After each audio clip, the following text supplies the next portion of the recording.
บัดนี้เว้าถึงพอออกจังหนึ่งรับศีลหาเพียงสี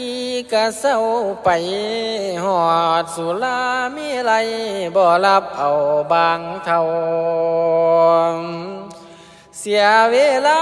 กินเหล้าเลยบ่เอาสำดอกเมียพระเพิ่นบอกอยู่แท้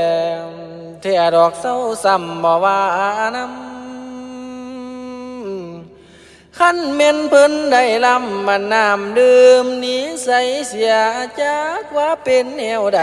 ก็สร้างเป็นแนวนั้นอันว่าสุราเหล่าของลิ้นลงย่องกันดื่มขันเม่นไผถือกย่องสีเมาเหล่าอยู่เสมอกินจอกหนึ่งพ่อสิกลิกพนาเมใหญ่จอกที่สองพ่อแสกแกล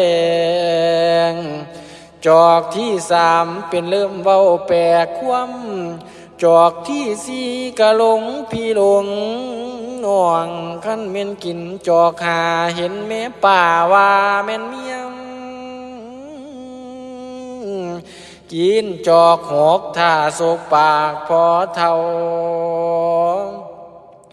จอกที่เจ็ดกะแก้มปิดแก้มไก่ขั้นเม่นกินจอกแปดฟอนตากแดดว่าแม่นฝนตกลิ้น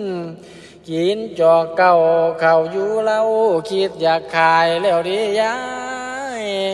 จอกที่สิบกะลิบพุ่นลิบพี่จอก11จังว่าตึงลึงตึงกะลึงตือลึงตึงคนบ่สุกกะลมตึงแดดินซ้ำตายน้อยโยมเอ้ยโอ้ยโอ้ยเหลียใจดี